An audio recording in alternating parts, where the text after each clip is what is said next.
50% దాటి దూసుకుపోతోంది polling percentage. ముఖ్యంగా చిత్తూరులో అయితే అత్యధికంగా పోలింగ్ పర్సెంటేజ్ నమోదైనట్టుగా తెలుస్తోంది. సో వీటికి సంబంధించి మీకు కొన్ని దృశ్యాలు చూపిస్తున్నాం. చిత్తూరు అండ్ విజయవాడ నుంచి మనకి డీటెయిల్స్ అందించడానికి మా ప్రతినిధులు కూడా సిద్ధంగా ఉన్నారు. తిరుపతి నుంచి రాజు సిద్ధంగా ఉన్నారు, విజయవాడ నుంచి క్రాంతి సిద్ధంగా ఉన్నారు. ముందుగా ఫస్ట్ మనము తిరుపతి వెళ్దాము. రాజుని అడిగి మరింత సమాచారం తెలుసుకుందాం. రాజు, తిరుపతిలోని ప్రస్తుతం ఖాదీనగర్ పోలింగ్ స్టేషన్ వద్ద మీరు ఉన్నట్టుగా తెలుస్తోంది. ఉదయం నుంచి మీరు ఎన్ని పోలింగ్ స్టేషన్స్ కవర్ చేశారు? ఎక్కడెక్కడ పోలింగ్ సరళి ఎలా ఉంది? అన్ని చోట్ల సజావుగానే జరుగుతోందా?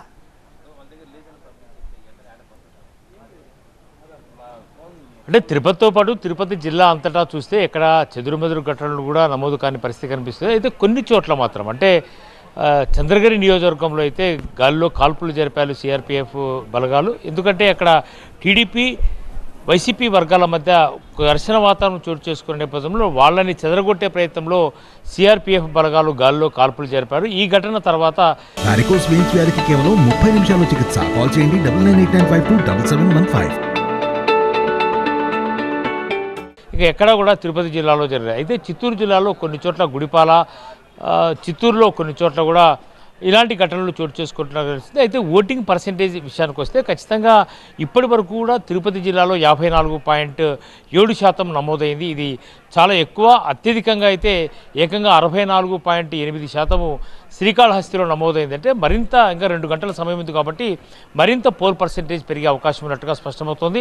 అయితే తిరుపతిలో మాత్రము అత్యల్పంగానే 41.7% వరకు ఇప్పటి వరకు కూడా 4 గంటల వరకు వచ్చిన సమాచారం ప్రకారం, 3 గంటల వరకు వచ్చిన సమాచారం ప్రకారం అయితే ఇంత నమోదైంది. అయితే మరింత పెరిగే అవకాశం ఉందని అబ్జర్వర్స్ కానీ లేదంటే ఇక్కడ నుండి పోలింగ్ ఏజెంట్లు కానీ అభిప్రాయపడుతున్నారు. ఎందుకంటే ఎండ తీవ్రత ఎక్కువగా ఉంది కాబట్టి మధ్యాహ్నం 1 గంట నుంచి 3 గంటల సమయంలో ఓటింగ్కు చాలామంది రాలేదు.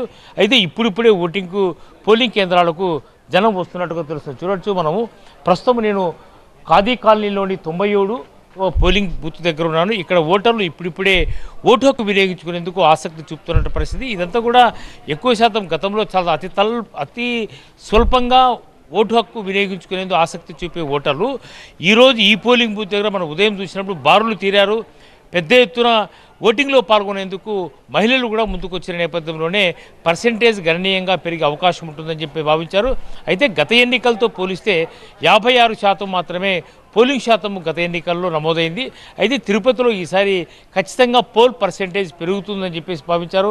ఎందుకంటే యువ ఓటర్ల సంఖ్య కూడా తిరుపతి జిల్లాలో, చిత్తూరు జిల్లాలో ఈ 2 ఉమ్మడి జిల్లాల్లో చూస్తే 80,000 మంది యువ ఓటర్లు ఉన్నారంటే ఖచ్చితంగా వాళ్ళు ఓటింగ్లో పాల్గొనే ఆసక్తి చూపిన పరిస్థితుల్లో ఖచ్చితంగా పోల్ పర్సెంటేజ్ పెరగడంతో పాటు ప్రజాస్వామ్యంపై ఒక నమ్మకాన్ని కలిగించాలన్న ఉద్దేశంతోనే ఎక్కువ శాతం ఓటింగ్లో పాల్గొన్నట్టుగా తెలుస్తుంది. ప్రత్యేకించి వృద్ధులు, వికలాంగులు, మహిళలు ఈ ఓటింగ్లో ఎక్కువ శాతం పాల్గొన్నారు. ఖచ్చితంగా ఓటింగ్లో పాల్గొన్న వాళ్ళు పోల్ పర్సెంటేజ్ పెంచేందుకు ఆసక్తి కనపరుస్తున్నట్టు తెలుస్తుంది. అయితే ఇప్పుడిప్పుడు వస్తున్నారు. చాలా వరకు కూడా మనం ఖాదీ కాలనీలో మధ్యాహ్నం 1 గంట నుంచి 3-4 గంటల వరకు కూడా కేవలం ఒకరిద్దరు మాత్రమే ఓటింగ్లో పాల్గొనేందుకు వచ్చిన పరిస్థితి. అయితే ఇప్పుడిప్పుడే వస్తున్నారు కాబట్టి ఖచ్చితంగా మరో 15 నుంచి 20% పోలింగ్ ఇక్కడ నమోదయ్యే అవకాశం ఉందని అంచనా వేస్తున్నారు. ఒకవేళ తిరుపతిలో, చిత్తూరు జిల్లాలో, ఉమ్మడి చిత్తూరు జిల్లాలో చూస్తే అత్యల్పంగా పోలింగ్ శాతం ఏదైతే నమోదవుతుందో అది తిరుపతి జిల్లాలోనే ఉండే అవకాశం ఉందన్నట్టు తెలుస్తుంది. అయితే అత్యధికంగా ఇప్పటి వరకు శ్రీకాళహస్తిలో 64.7% పోలింగ్ నమోదైంది. రైట్ రాజు, అది తిరుపతిలోని ఖాదీ కాలనీ వద్ద నుంచి మనము తాజా దృశ్యాలు చూసాము. సో